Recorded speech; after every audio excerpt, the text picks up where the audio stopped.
이 시간 함께 보실 말씀은 민수기 16장 1절에서 11절 말씀입니다. 민수기 16장 1절에서 11절까지의 말씀입니다.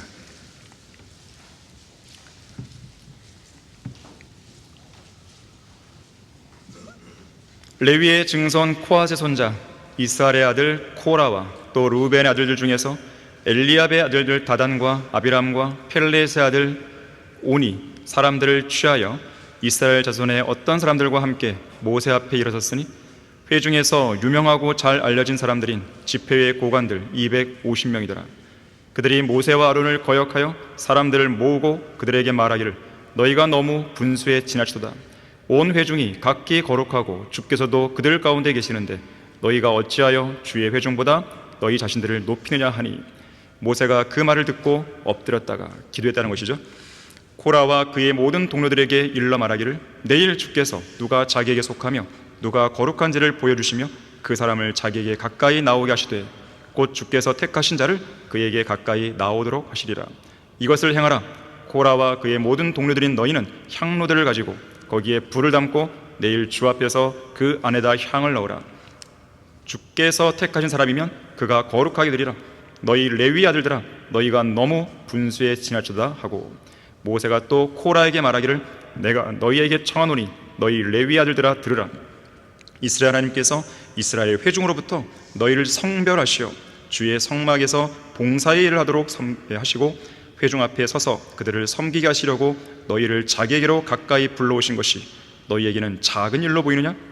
주께서 너와 너의 모든 형제 레위 아들들을 가까이 데려오셨는데 너희가 제사장 직분도 요구하느냐? 이를 위하여 너와 너의 모든 동료들이 함께 모여 주께 거역하였도다. 아론이 누구이기에 너희가 그를 거역하여 불평하느냐 하더라. 자, 말씀을 위해 다 같이 기도하겠습니다. 고마우신 아버지 하나님, 아름다운 주일을 허락해 주시고 아름다운 장소에서 영과 진리로 경배를 드리게 주셔서 감사드립니다. 주님께서 저희들의 생명의 호흡을 주관하지 않으셨다면, 저희들의 생을 돌보지 않으셨다면, 저희들에게 건강을 허락하지 않았다면 어찌 우리가 이 자리에 앉아있을 수 있겠습니까? 저희들은 주님의 은총 가운데 늘 거하고 있는 것입니다. 이 시간 저는 아주 엄중한 하나님의 말씀을 증거하고자 합니다. 주님께서 제 안에 충만히 거해 주십시오. 성도들도 하나님의 말씀을 받을 준비를 잘 할 수 있게 해주십시오. 마귀가 어떠한 형태로든지 성도들의 마음을 혼란케 하지 못하도록 주님께서 철저하게 마귀의 계략을 분쇄시켜 주십시오. 주 예수 그리스도 이름으로 기도했습니다. 아멘. 설교의 제목은 코라의 반역입니다. 하나님께로부터 나온 권위와 그 권위에 순종하고 복종하는 것은 매우 중요한 일입니다. 이러한 권위와 질서는 가정, 학교, 직장, 교회, 국가 등 어떤 집단, 어떤 조직, 어떤 기구에든 존재하는 것이에요. 우선 가족의 머리와 가정의 중심은 남편이지 아내나 자녀들이 아닙니다.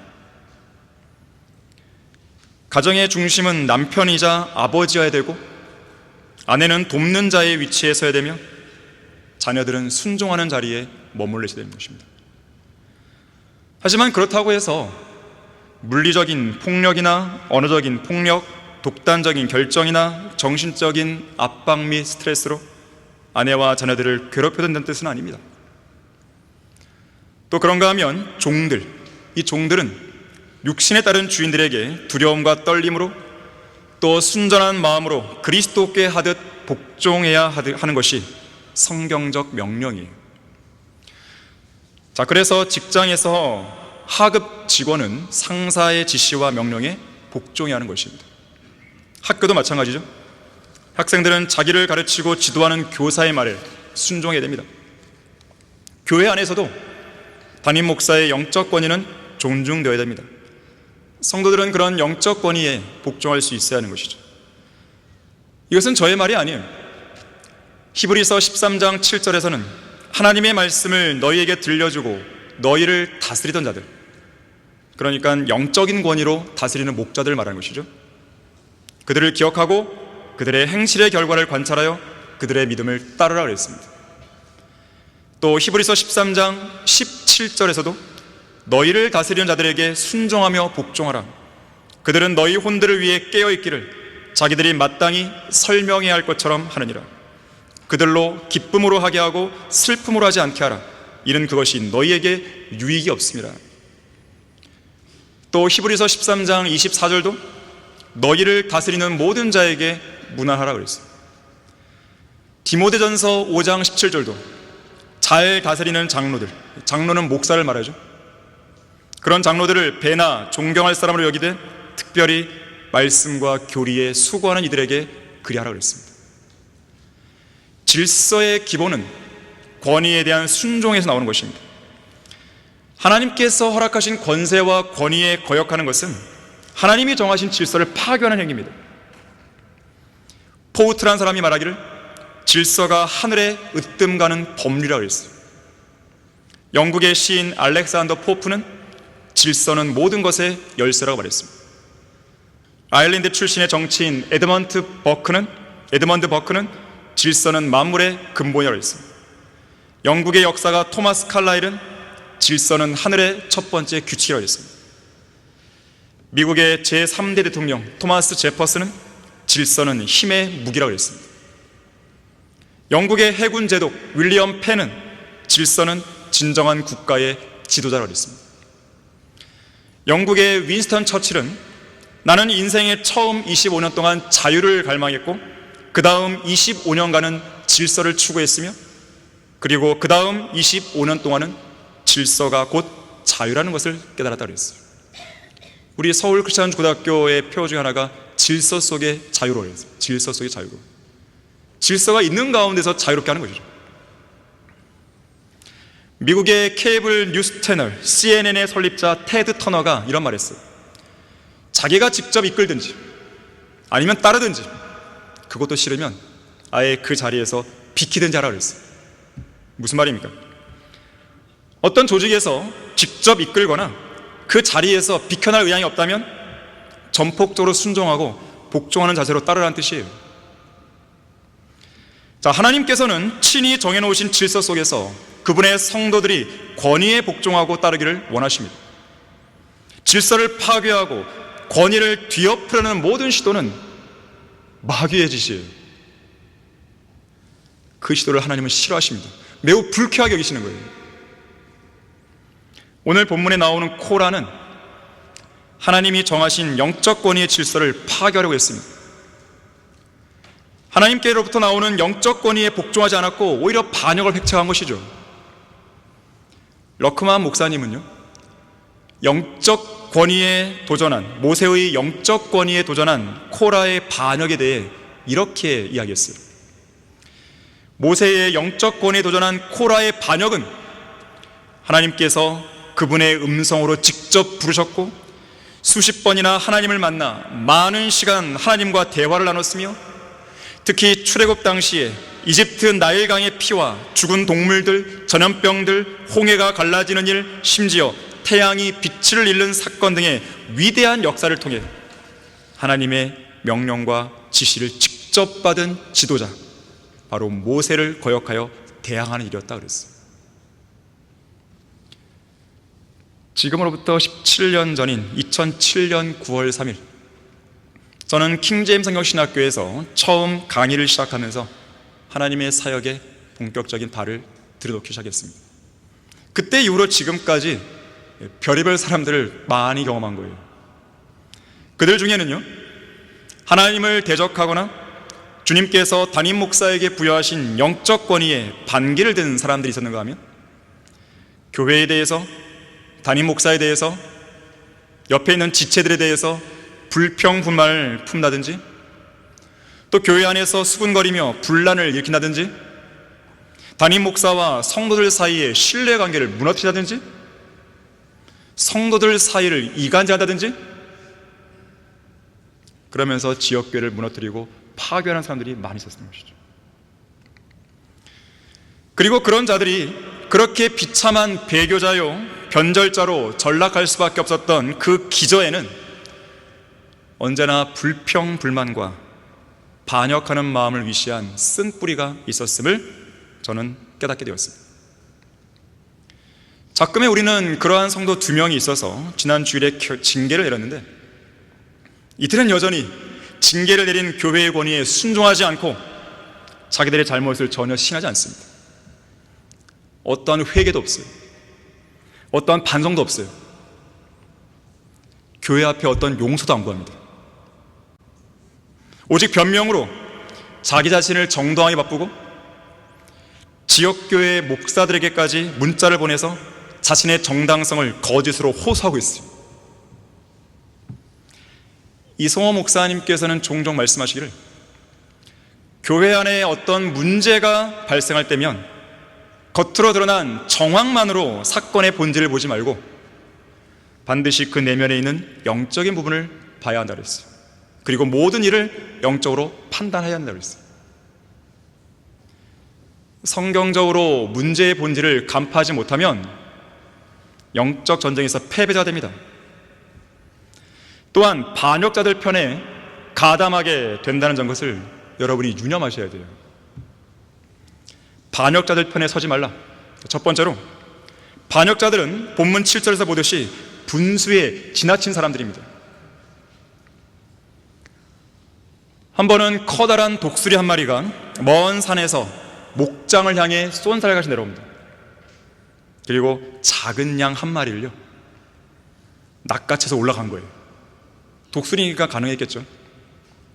이 장면을 목격한 까마귀가 있었어요. 이 까마귀는 독수리의 그런 재빠른 동작과 힘센 몸집에 부러운 마음이 들었습니다. 그래서 까마귀도요 생각한 거예요. 나도 독수리처럼 한번 해봐야겠다. 그 생각으로 목장을 향해 날아갑니다. 그리고 제일 만만해 보이는 작은 양 하나를 골라요. 그리고 가장 작은 양 그 등에 내려앉아 그 양을 잡아 올리려고 합니다. 안 되겠죠. 너무 무거워 끌어올릴 수가 없는 거예요. 하는 수 없이 포기하고 그냥 날아가려고 하는데 자기의 발톱이 그 양털에 휘감겨 버린 거예요. 빠져나오지 못합니다. 겁에 질린 까마귀가 당황했겠죠. 발톱을 빼기 위해서 그 작은 몸을 이리저리 막 하면서 날갯짓을 한 것이에요. 날갯짓에 깜짝 놀란 양이요, 몸을 흔들어서 까마귀를 바닥에 내동댕이 칩니다. 그리고 주위에 있던 다른 양들이 몰려와서 그 까마귀를 발로 짓밟아 죽였다는 이야기예요. 자기 분수도 모른 채 주제넘게 행동했다가는 비참한 인생으로 전락할 수 있는 것입니다. 오늘 본문에서는 하나님을 거역한 코라와 그의 반역에 가담했던 무리가 바로 그와 같은 비극적 결말을 맞이한 것이죠. 그들 대부분은 레위인들이었어요. 본래 성막에서 봉사일을 담당한 사람들이었습니다. 민수기 3장 31절 따르면 코라가 속해 있는 이 코핫 자손들의 역할이 뭐였냐면, 성막의 증거궤, 빵을 차려놓는 상, 촛대, 제단들, 기명들, 장막 등과 연관된 봉사를 맡았어요. 사실 이들이 맡았던 봉사의 직분만 해도 하나님께서 그들을 성별시키셔서 그들에게 거룩하게 구별하여 맡겨주신 대단하고 영예로운 직분이었습니다. 그런데 이들은 자기들에게 주어진 직분이 하찮게 여겨졌는지 모세와 아론의 영적 권위에 도전한 것이죠. 그리고 제사장 직분까지 요구하고 나선 것입니다. 모세는 이런 자들을 향해서 뭐라 그러는 거예요? 분수에 지나친 자들이다. 거의 본문 6절에서 11절 다시 한번 보십시오. 이것을 행하라. 코라와 그의 모든 동료들인 너희는 향로들을 가지고 거기에 불을 담고 내일 주 앞에서 그 안에다 향을 넣어라. 주께서 택하신 사람이면 그가 거룩하게 되리라. 너희 레위 아들들아, 너희가 너무 분수에 지나치도다 하고, 모세가 또 코라에게 말하기를, 내가 너희에게 청하노니, 이 반역의 주동자죠, 너희 레위 아들들아 들으라. 이스라엘 하나님께서 이스라엘 회중으로부터 너희를 성별하시어 주의 성막에서 봉사일을 하도록 하시고 회중 앞에 서서 그들을 섬기게 하시려고 너희를 자기에게로 가까이 불러오신 것이 너희에게는 작은 일로 보이느냐? 주께서 너와 너의 모든 형제 레위 아들들을 가까이 데려오셨는데 너희가 제사장 직분도 요구하느냐? 이를 위하여 너와 너의 모든 동료들이 함께 모여 주께 거역하였도다. 아론이 누구기에 너희가 그를 거역하여 불평하느냐 하더라.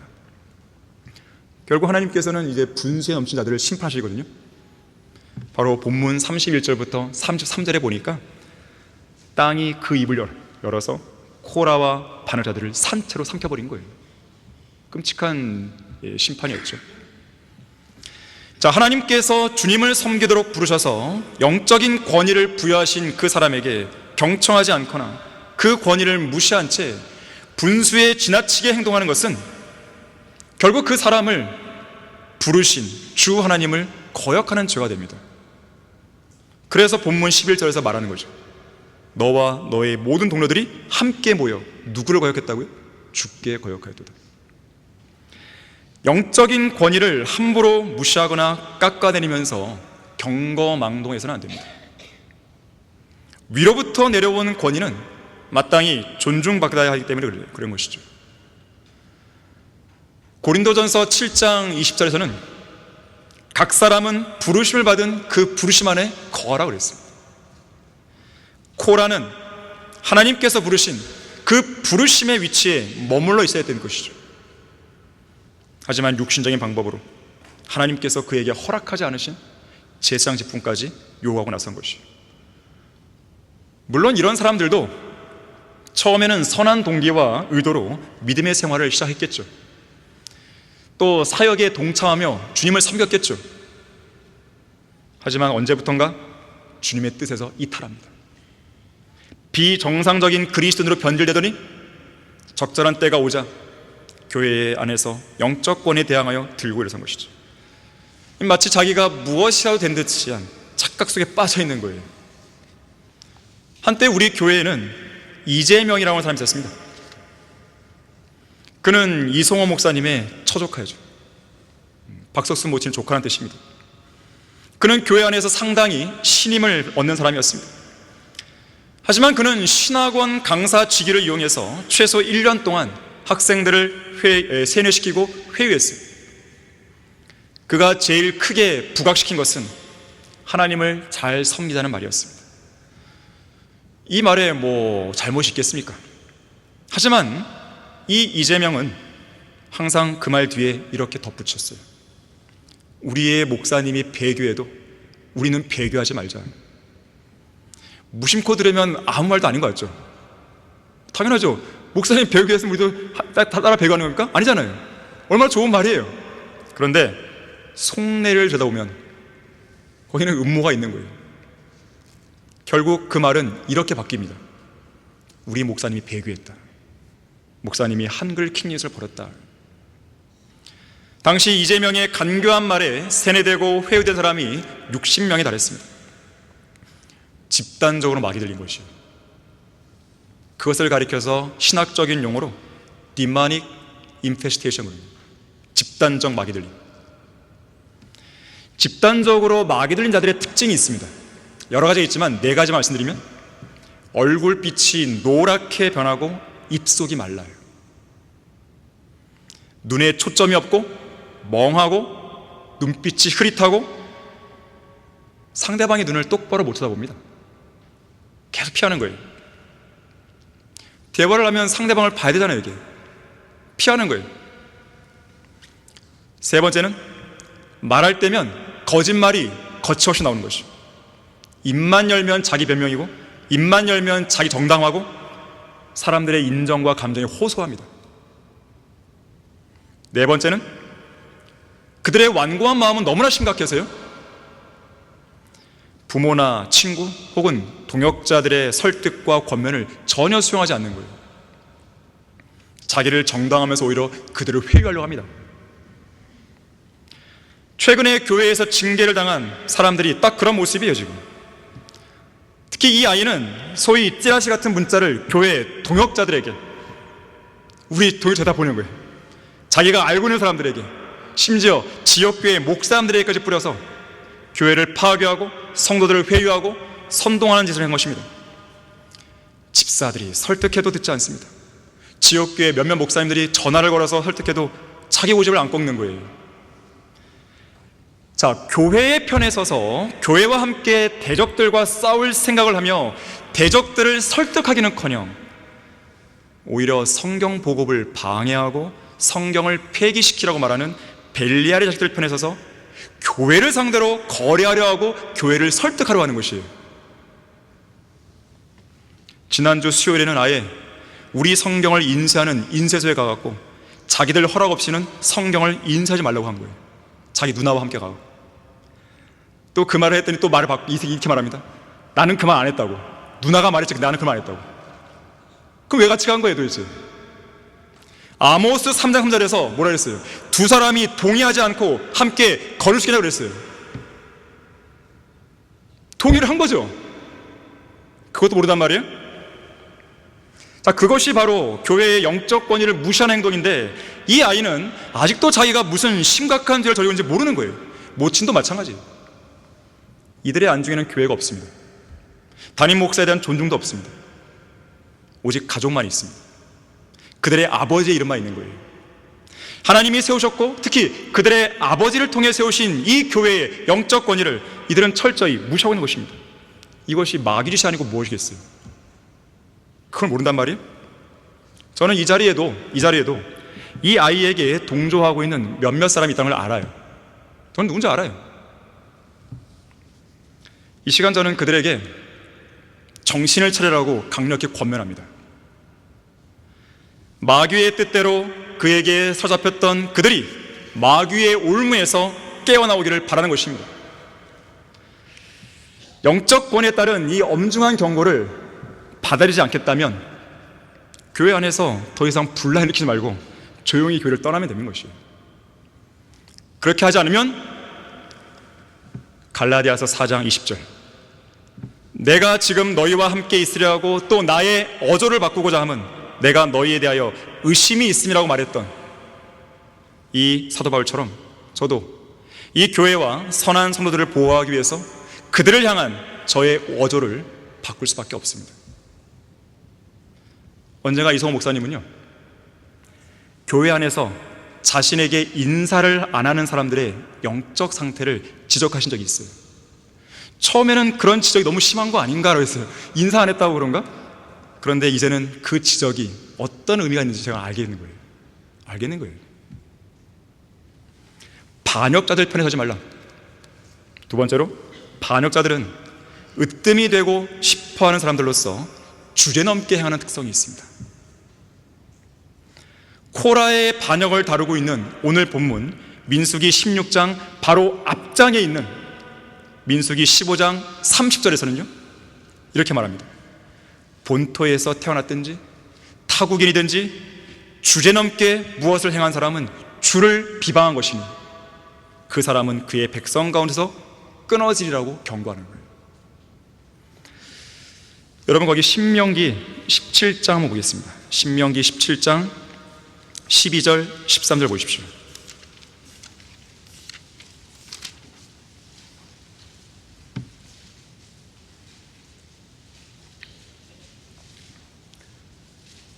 (12절에서요) 사람이 주제넘게 행하여 주 너희 하나님 앞에 섬기려고 서 있는 제사장에게나 재판관에게 경청하지 아니하면 그 사람을 죽임으로 너는 이스라엘에서 악을 제거할지니라. 그리하면 온 백성이 듣고 두려워하여 더 이상 주제넘게 행하지 아니하리라. 흔히들 그런 말을 하죠. 내 주제를 알라고. 이 말을 성경적으로 표현하자면 로마서 12장 3절의 말씀이 가장 잘 어울리는 말씀입니다. 이렇게 기록되어 있죠.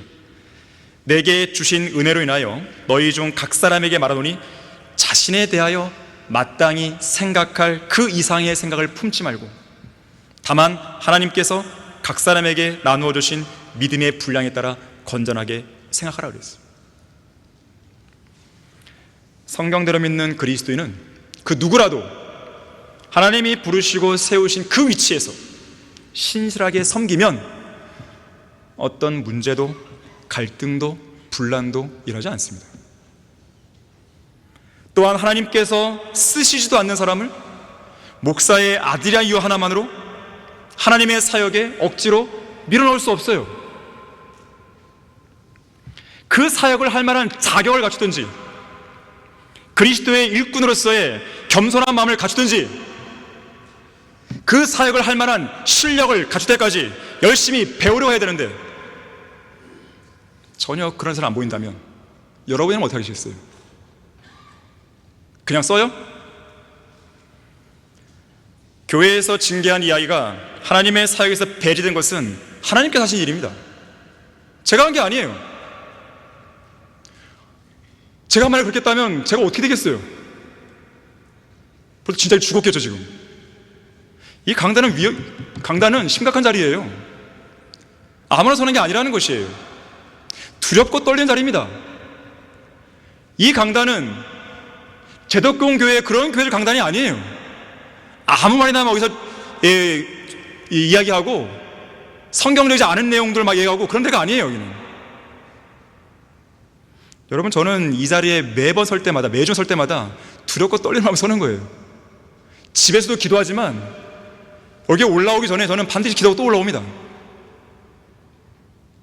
자, 그러한 사람이 그냥 함부로 막 결정해요? 내가 기분 나쁘다고? 네? 그렇게 하는 거예요? 이 아이는요, 너무 더럽고 게을러요. 사무실이 쓰레기장이에요. 한 번씩 들어가면 냄새가 심하고 책상 막 어지러지는 거죠. 제가 몇 번 주의를 줬어요. 청소 좀 하라고.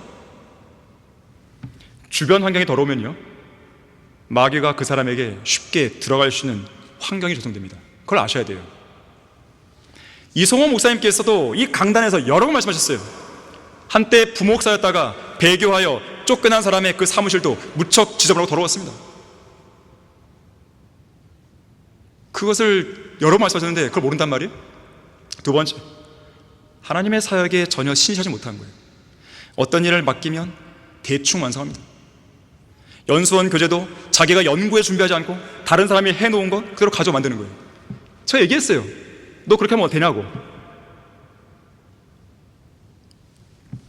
이 아이는 낭비가 심해요. 특히 돈 낭비가. 돈을 함부로 쓰는 거예요. 심지어 목사님 생전에 하나님의 돈을 유용한 적도 있어서 목사님께 호되게 혼나졌습니다. 목사님 사후에도 가족들이 전혀 몰랐던 빚이 있었죠. 채권자들이 강화 쉼터와 교회가 찾아온 거예요. 그때 알게 된 거죠. 신용 불량 상태가 이런 거예요. 그래서 그 아이를 사회에서 배제시킨 겁니다. 아니, 필요에 따라서 누구나 빚이 있을 수 있어요. 하지만 가족들도 몰랐던 빚에 신용 불량자 수준까지 된 그 아이를 어떻게 사역에 계속 씁니까? 그래서 제가 그때 당장 제가 얘기한 거예요. 모든 사역에 스톱시키라고.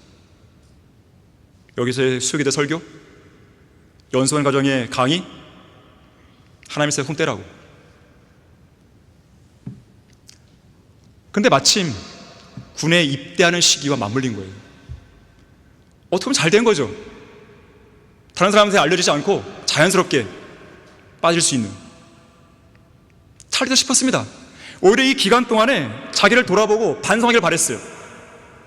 그리고 재리 날짜가 가까웠을 때 이 아이를 사역에 다시 내가 넣으려고 그랬어요. 그런데 하나님께서요, 1년 동안 숨겨져 왔던 또 한 가지 사건을 드러내십니다. 이 아이를 사역에 다시 참여시키기로 결정하고, 그렇게 했던 일주일 전이었는데요, 한 형제가 저를 찾아왔어요. 이런저런 이야기를 하던 중에 거짓말로 저에 대해서 거짓말로 폄훼한 사람이 있다는 걸 제가 알게 된 거예요.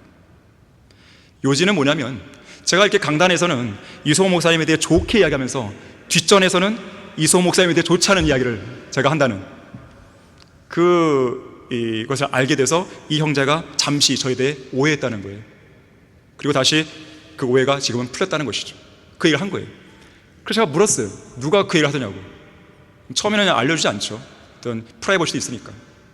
근데 이제 제가 딱 감을 잡고 물어봤을 때 바로 이 아이였습니다. 뭐라고 그랬냐면, 제가 이야기를 했다는 거예요. 박순영 목사가 그러는데 이성호 목사님은 우리 교회에 빚만 남기고 왔네, 이런 말 제가 한다는 거예요. 하도 어이가 없어서 제가 그 애를 불렀어요. 물었어요. 너 똑바로 대답해. 내가 이성호 목사님이 교회에 빚만 남기고 왔네 이렇게 말했어? 첫 번째 묻고 두 번째 물었어요. 가만히 있어요. 다시 한번 물었어요. 세 번째 물었습니다. 그때서야 아닙니다. 이 아이는 자기가 한 그 말이요, 그 거짓말이 담임 목사인 저와 그리고 저에게 찾아왔던 그 형제 사이에 그 틈을 벌려놓은 걸 모르는 거예요. 이 강단에 선포되는 설교가 그 거짓말들은 그 성도의 귀와 마음에 불신으로 자리 잡게 한 것, 또한 그것이 하나님의 사역을 파괴하고 교회를 파괴하는 것을 모르는 거예요. 그거에 대해 저한테 한 번 사과한 적 없어요. 그 애는 한 번도 안 했어요. 억지 어떻게 해갖고 나중에 한 번 써왔어요, 글로. 정말. 자, 하나님께서 왜 1년 전의 사건을 저에게 알려줬을까요? 왜? 그냥 묻힐 수 있잖아요, 그냥. 저는 그때 하나님 뜻인 줄 알았어요.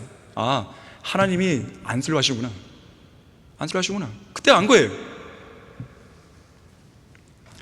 근데 뿐만 아니라 다른 동역자들도요, 이 아이가 사역에 들어온 것을 원치 않더라고요. 싫어하는 거예요. 왜냐하면 너무나 으뜸이 되기를 좋아해요. 거들먹거리기를 좋아하는 거예요. 지시하기를 좋아하는 거예요. 갈라디아서 6장 3절에서 만일 어떤 사람이 아무것도 아니면서 무언가 되는 줄 생각하면 그 사람은 자신을 속이는 거랬습니다. 이 아이는 자기 스스로 속고 있는 거예요. 제가 그래서 그 아이에게 한 말이 있어요. 밑바닥부터 다시 시작하라고. 나도 그렇게 했다고. 그런데 보세요, 하나님의 사역에 관한 밑바닥이 어디 있어요? 낮은 자세로 하라는 뜻인데, 하나님의 사역에 관한 아무리 밑바닥이라 하더라도요, 그건 하나님의 사역이기 때문에 이 세상 어떤 일 보여도 가장 소중한 사역입니다. 하나님의 사역에 경중이 어디 있어요? 다 소중하죠. 그게 작은 일로 보인단 말이에요? 하지만 이 아이에게는 그런 기본적인 자세가 없는 거예요. 하나님의 할 일을 할 수 있는. 저는 이성호 목사님 옆에서 다 배웠습니다. 그냥 그분의 말 하나, 행동 하나, 자세. 근데 이 아이는 그 옆에 있으면서도 이것만 배운 거죠. 지시하는 거. 이것저것 해. 이것만 있는 거죠. 높은 자리에 있는 거.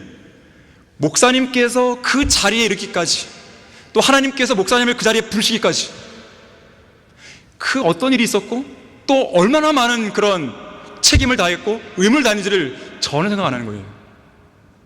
노블리스 오블리주라는 말 아십니까? 권리가 있으면요, 의무를 다해야 되는 겁니다. 이 아이는 권리만 정하는 거예요. 의무를 다해야죠. 의무를 다해야죠. 책임을 다해야죠. 사역의 중요성을 안다면 책임을 다해야 되죠. 이 교회에서 일하는 모든 동료자들이 보세요. 이들이 권리를 정합니까? 제가 권리를 여러분에게 정합니까? 저는 권리 정안 합니다. 권리가 뭐가 의미가 있어요? 하나님께서 어떤 사역으로 불렀던지 간에 우리를 그 사역에 넣어줬다면 그것만으로도 복이에요. 돈이 문제가 아니에요. 위치가 문제가 아니에요. 지위가 문제가 아니에요. 신분이 문제가 아니란 말이에요. 어쨌든 저는 전혀 몰랐던 이 1년 전의 사건이 수면 위로 올라왔을 때 하나님의 뜻을 생각했고, 그래서 이 아이가 하나님의 사역에 임할 올바른 준비와 자세가 될 때까지 사역에서 배제시키기로 결심한 거예요. 하지만 이 아이는 이것을 자기 반성의 기회로 삼지 않고 마음에 쓴뿌리를 품고는 벨리알의 시들과 손을 잡고 교회를 대적하는 기회로 삼은 것이죠. 물론 이 아이가 처음부터 그런 거 아닙니다. 처음에 미국에 있는 자기 형에게 보낸 문자인지 메일인지 모르겠는데 그 메시지에 따르면 이렇게 쓴 거예요. 나는 교회와 함께 할 거라고. 그렇게 쓴 거예요. 하지만 형과 누나가 세상 법을 이용해서 압박해 보니까 그게 싫은 거죠. 두려운 거죠. 무서운 거죠. 그리고 손 잡은 거예요. 그리고 이제는 교회를 향해서 세상 법을 계속 운운하면서 대적해 오는 것입니다. 다시 한번 분명히 말해주지만 말씀 보존학회는 하나님의 사역이고 교회의 사역입니다. 이름이 대표로 등재되어 있고 없고의 문제가 아니란 말이에요. 문제의 본질 아란 말이에요. 도대체 이소호 목사님은 언제나 말씀 보존학회 사역을 교회의 사역이라고 하셨지, 나 개인의 사역이야, 가족의 사역이야, 그런 말씀 하신 적이 없어요. 설교 강단에서, 신학교 강의실에서, 그분이 쓴 글에서 다 드러나는 것이에요. 아무리 이 사역을 이끌어오신 이소 목사님이 훌륭하고 신실한 분이라 해도 그분의 가족이 자동으로 훌륭하고 신실해지는 거 아닙니다. 또한 하나님께서 쓰시지 않는 사람을 가족이라는 이유 하나만으로 무조건 사역에 참여시킨다? 그건 하나님의 뜻이 아니죠. 그렇게 했다면 하나님이 우리 교회에 주신 복, 그 열매, 그 즉시로 끝나는 거예요. 그것이 맞다면 제도권 교회가 뭐가 달라요? 세습하는 교회가 뭐가 달라요? 뭐가 다르냐고요? 성경 침례 교회가 그런 기본적인 마인드마저 정신마저 버린다면 어떻게 되는 거예요? 세상 법 제 앞에 들이밀지 마세요. 세상의 법과 하나님의 법이 충돌하면 어떡할 거예요? 세상 법의 뜻이나 방식이 하나님의 뜻이나 방식과 충돌하면 어떡할 거예요? 가족의 뜻이 하나님의 뜻과 충돌하면 어떡할 거예요? 하나님의 뜻에 따르는 것이 성경대로 믿는 정도 아니에요? 제가 믿고 섬겨온 하나님, 제가 성경을 통해 배운 하나님, 제가 이소호 목사님을 통해 배운 그 하나님, 하나님께서는 저에게 옳은 일이라고 제게 말씀해 주시는 거예요. 지금 이소호 목사님은 제게 목사 안수를 줬습니다. 여러분은 안수의 의미가 뭔지 아세요?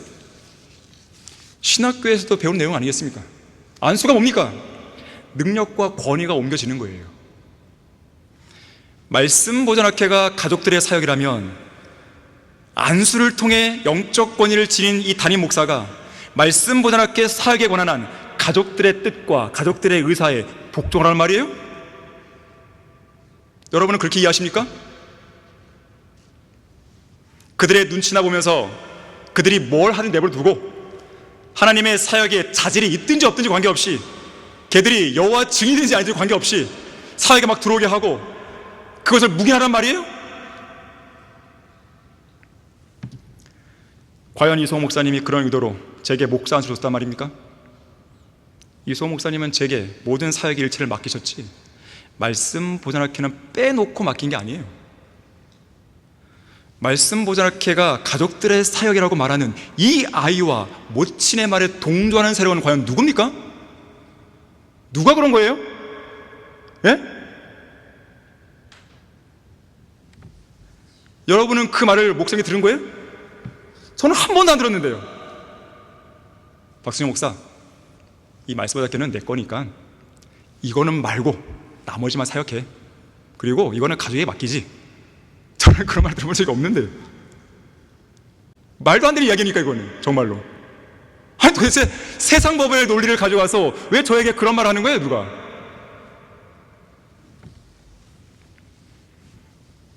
말 그대로 이 아이와 모친의 수고에 대한 그 배려와 예우로 이름만 그렇게 등록하게 할 뿐이에요.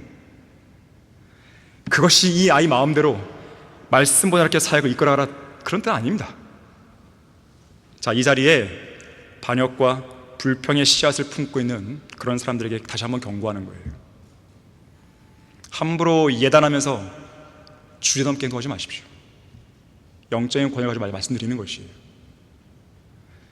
반역자들 편에 서지 말라. 세 번째로, 반역자들이 준동할 때 그것을 이길 수 있는 무기는 겸손한 기도입니다. 자, 흔히 교회 안에 문제가 생기는 등 일이 벌어졌을 때 항상 세 부류로 나누는 거예요. 세 부류로. 첫째는 적에게 동조하는 무리입니다. 두 번째, 그러니까 이 적에게 동조하는 무리는요, 배교들 편에 적극적으로 가담해서 하나님과 하나님이 세우신 교회를 대적하는 것입니다.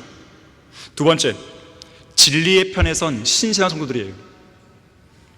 이들은 눈물로 기도하며 교회를 세우고 지켜내려고 애를 씁니다. 제가 말씀드렸을 거예요. 영적 전쟁에 벌 때는 말을 삼가시라고. 일단 입을 다물어야 돼요. 그 말을 가지고 마귀가 막 쓰는 거예요. 이제 말을 아끼고 뭘 해야 됩니까? 기도하는 거예요. 기도하는 거예요.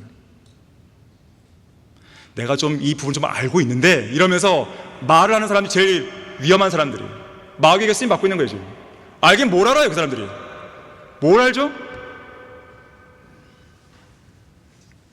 세 번째 부류는요, 중간자적인 입장에서 방관하는 사람들입니다. 이들도 위험한 부류예요. 이들은 상황을 주시하면서 유리한 쪽에 자신을 의탁합니다. 결국 그들은 대열에서 떨어져 나갑니다. 결국 교회를 대적고 나가는 거예요, 이 사람들도. 우리 교회도 1992년 4월 12일에 창립한 이래로 여러 차례의 영적 전쟁을 겪어왔습니다. 특히 내부에서 마귀가 일으킨 그런 자들에 의해서 치열한 전쟁을 겪었었죠. 왜냐하면 우리는 교회가 교리적으로 탄탄하니까 밖에서 못 들어와요. 들어왔다가 뭐 좀 하려다가 그냥 들통나는 거죠. 그걸 마귀도 알아요. 그래서 교리 가정은 안 건듭니다. 못 건드려요. 안 건드리는 게 아니라. 그러니까 성도들의 이 안에서 준동하는 거예요. 교회의 역사는 결코 평탄한 역사가 아닙니다. 전쟁의 역사입니다. 우리 교회는 지금 성도들의 수보다 더 많은 수의 사람들이 이 교회에 왔다가 배교에 나간 거예요. 이것은 이 교회가 잘못된 게 아니에요. 이 교회가 오히려 살아있는 교회라는 것의 반증이에요. 살아있기에 마귀가 공격하는 것입니다. 작금의 한글 킹제임스 성경과 관련된 문제가 터지자 3일 전에 만났던 조도희 목사님은 그런 말을 했습니다. 최근 한글 킹제임스 성경을 놓고 벌이는 이 일은 한글 킹제임스 성경이 진짜 성경이기 때문에 나타나는 현상이다. 저는 100% 공감하는 거예요. 지금 이것을 교회와 유가족들과의 갈등이나 그런 갈등에서 빚어진 문제를 보면 안 됩니다. 그 사람 아직도 한참 모자란 거예요. 그런 관점으로 보면 이번 사안의 본질을 볼 수 없어요. 마귀가 씌우려 하는 그 프레임, 전쟁 속에서 그 프레임에 걸려드는 거예요. 아유, 교회가 이 사역을 빼앗으나 보다. 참 어이없는 말이에요, 어이없는 말. 아니, 빼앗으려는 사람이 밤새도록 일을 합니까? 그 일을 하기 위해서? 미쳤어요? 본질을 보여야 돼요, 본질을요. 열매를 봐야죠, 열매를. 누가 교회를 지금 파괴시키는지 봐야죠, 그거를. 누가 지금 선동하는지 봐야죠. 아직도 그걸 못 본다면 그 사람은 여전히 갈 길이 먼 겁니다. 이들 배후에 마귀가 있는 거예요. 하나님의 사역에 흠집을 내려하고 이 교회와 사역을 방해하고 무너뜨려 하고 한글 킹제임스의 가치를 떨어뜨리고 이송호 목사님이 올바른 사역을 통해 쌓아온 명예를 실추시키려는 마귀의 세력들과의 전쟁이라는 것을 인식하셔야 됩니다. 유가족들은 자기들의 그런 짓이 아버지의 이름에 먹지 않는 걸 모르는 거예요. 저는 그 부분을 지켜내기 위해서 지금까지 2년 아니 1년 기다려온 겁니다. 끝까지 설득하고 끝까지 함구하고 끝까지 지켜온 거예요. 하지만 이제는 아니에요. 이제는 달라졌어요, 상황이. 그래서 여러분들에게 알려드린 거예요, 다.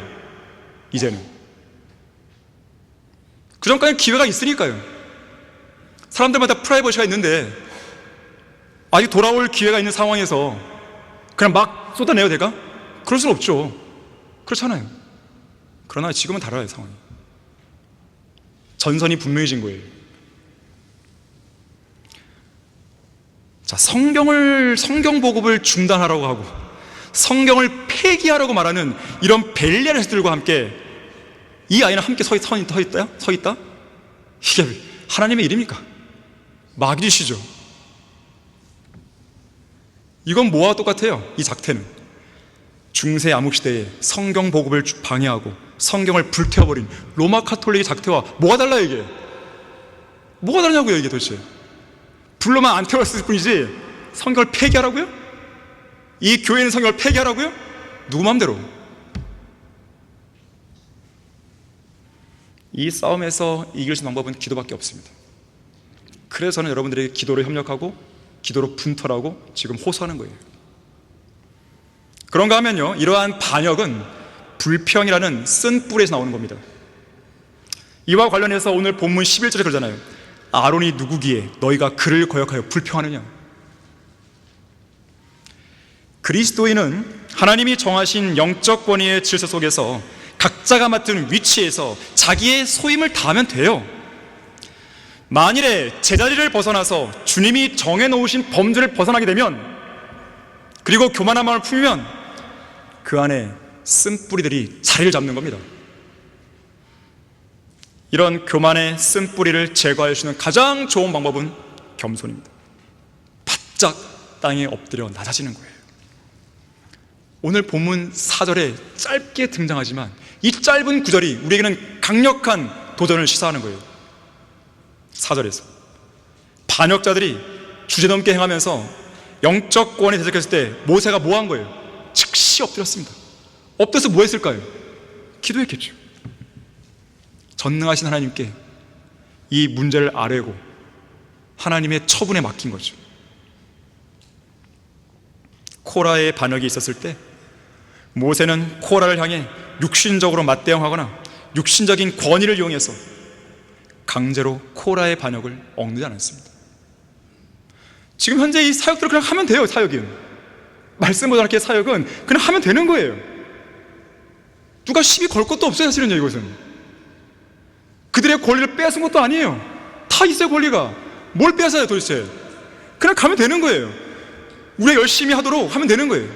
생각해 보세요. 우리는 오히려 그들이 못했던 일을 하고 있잖아요 지금요. 그럼 그들은 우리가 와서 뭐 해야 됩니까? 고맙다고, 우리가 아버지 곁에서 더 했어야 되는 거고, 또 이 사역을 위해서 우리가 돈을 지원했어야 되는 것인데 못했다고, 미안하다고. 그게 상도 아니에요? 그게 도덕적인 거 아니에요? 그런데 어떻게 단 한마디의 감사도 없이 왜 뺐냐고? 정말로 어이가 없어갖고요, 말이 안 나오는 거예요. 이런 자들과 함께하고 있다? 이 아이가? 여러분 잘 아셔야 됩니다. 문제의 본질을 보셔야 돼요. 그렇다고 우리가 육신적으로 뭐 할 수 없어요. 그래서 우리 끝까지 설득을 한 거죠. 이것은 하나님의 사역이라고. 이건 하나님이 교회에 주신 맡길 사역이라고. 가족 사역이 아니라고. 개인 사역이 아니라고. 그 가족들 우리가 다 설득을 한 거예요. 계속 이야기한 거예요. 겸손한 기도는 불평과 반역을 이깁니다. 빌립보서 2장 3절에서 5절까지 말씀은 이렇게 말씀하죠. 어떤 일도 다툼이나 허영을 따라서 하지 말고 오직 생각의 겸손함으로 남을 자신들보다 존중하고 각자 자기 일만 돌보지 말고 남의 일도 돌아보라. 너희 안에 이 생각을 품으라. 곧 그리스도 예수 안에 있는 생각이라. 이러한 겸손은 예수 그리스도 안에 있는 생각입니다. 주님은 자신을 낮추시고 십자가의 죽음에까지 순종하신 거예요. 그래서 겸손은 많은 쓴뿌리를 차단하고 제거하는 중요한 요소입니다. 요한 3서 1장 9절을 보면 디오트레페라는 으뜸이 되기를 좋아하는 한 인물이 나와요. 그에게도 쓴뿌리가 있었습니다. 그래서 성도들을 영접하지 않았고 오히려 성도들을 영접하려는 사람들을 방해하고 내쫓았어요. 심지어 그들을 악한 말로 헐뜯습니다. 그런데 이어지는 문명을 보게 되면 이 디오트레페와 대조가 되는 인물 한 명이 나옵니다. 데메트리오라는 사람이에요. 데메트리오. 이 데메트리오는요, 요한 3서 1장 12절에 보니까 진리 그 자체로 좋은 평판을 얻은 사람입니다. 자, 이것을 우리가 영적으로 적용해 본다면 진리의 말씀으로 무장하잖아요. 그러면 겸손하게 돼 있고, 진리의 말씀을 무장하면 그 안에 쓴뿌리가 자리를 잡을 겨를이 없는 거예요. 성도들 중에는요, 제가 신학교 강의실에서 얘기했는데 주일 예배를 드린 그날 저녁 식사 자리에서 이 목살을 구워 먹는 사람들이 있습니다. 목살을 구워 먹어요. 로스터, 프리처. 목사의 이것저것 비평하는 거예요. 그러니까 그날 설교, 오늘 설교 좀 이상하지 않았어? 막 그렇게 하는 거예요. 그 사람은 주일 예배에서 하나님께 경배한 게 아니죠. 참다운 경배는 설교자의 부족함이나 교회나 찬양대의 부족함을 넘어서는 거예요. 하나님 한 분만으로 충만한 사람이 막 그런 걸 볼 겨를이 있어요? 도대체? 목사도 인간이고 과오를 쉽게 저질 수 있습니다. 하지만 오히려 칭찬할 만한 일을 찾는 거죠. 칭찬할 만한 일을. 하나님이 주신 도움으로 그를 사랑하고 드높이는 마음을 주님 앞에서 쏟아내야 되는 것이죠. 비판할 거리를 찾으라지 말고 오히려 칭찬할 일을 찾아봐야 되죠. 그래서 그런 이야기가 있어요. 어떤 말이냐면, 주일 저녁 식사에서 설교자를 구워 먹는 사람들은 다이어트를 좀 할 필요가 있다. 그만 좀 그렇게 구워 먹으라 이거죠.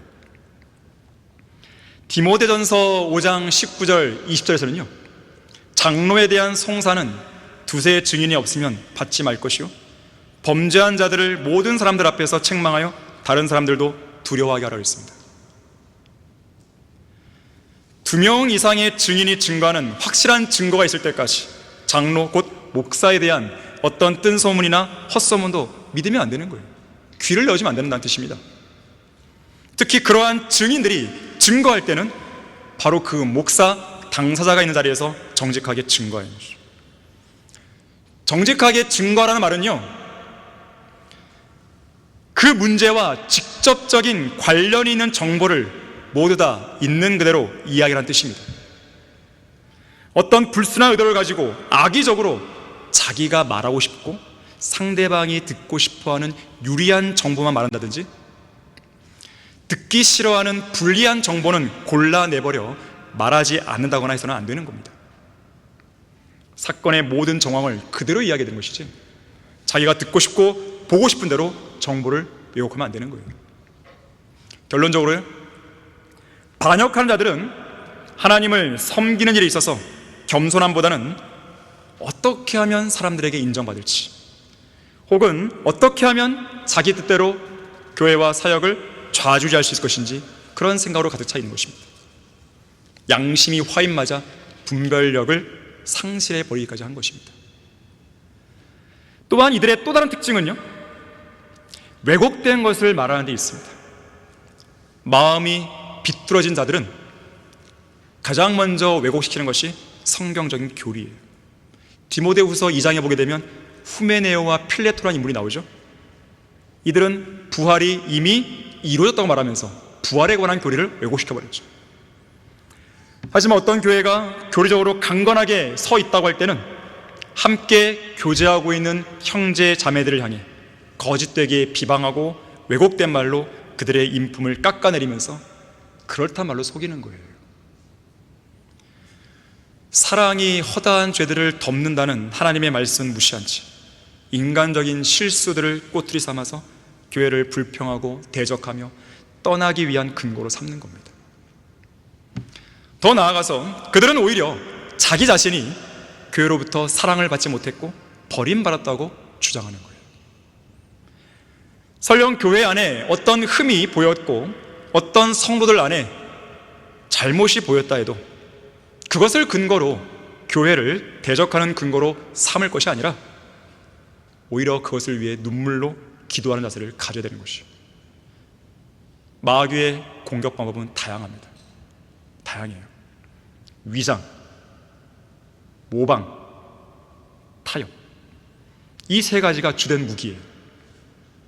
상대가 어느 면에서 취약한지를 잘 알고 있는 마귀는 결정적인 순간에 그 무기를 쓰는 겁니다. 그렇다면 성경대로 믿지도 실행하지도 않는 교단 교회들이나 거짓 은사들로 사람들을 미혹하는 로마 카톨릭이나 은사주의 교회들에는 왜 그런 반역이 좀처럼 없는 것인가? 진리를 거역하고 마귀에게 순종하는 그런 자들에게 마귀가 공격할 이유가 없죠. 어차피 내 밥이니까. 하지만 성경대로 믿는 지역교회를 무너뜨리기 위한 마귀의 계략은 언제나 상존합니다. 깨어 기도하지 않으면 당하는 거예요. 속는 자만 반드시 손해를 봅니다. 우리 교회는 여러 차례의 영적 전쟁들을 경험하는 가운데 이 하나님의 교회를 지켜왔고 또 앞으로도 지켜가야 합니다. 이 싸움은 계속 밀려오는 파도처럼 몰려올 것이에요. 하나님의 교회를 대적하는 사람들은 말할 것도 없이 하나님의 심판을 피할 수 없겠지만 교회를 지키지 못한 게으르고 겁 많은 성도들도 그리스도의 심판서 앞에서 부끄러움을 면치 못할 것이에요. 현재 각자를 부르신 그 섬김의 자리에서 마귀의 공격에 흔들리지 마십시오. 단 1인치도 요동하지 말고 신실하게 주님을 섬기며 하나님의 교회를 지켜내야 되는 것입니다. 자, 이것이 바로 코라의 반역을 통해 오늘 우리가 마음속에 새겨야 할 중요한 교훈인 것입니다. 자, 기도하겠습니다. 위대하신 주 하나님 아버지, 영적 전쟁은 늘 우리 곁에서 일어나고 있습니다. 우리 마음속에서, 우리 곁에서, 또 가족 안에서, 또 직장 안에서, 또 교회 안에서, 우리 지역사회 안에서 여러 가지 방법으로, 여러 가지 경로로 일어나고 있는 것입니다. 우리 모든 성도들이 깨어있게 해주십시오. 문제의 본질을 정확하게 꿰뚫게 해주십시오. 이것은 마귀와의 거대한 전쟁임을 우리 성도들이 잊지 않게 해주시고 그에 맞게 믿음 안에 굳게 서서 마귀를 대적하여 승리할 수 있도록 도와주십시오. 주 예수 그리스도 이름으로 기도했습니다.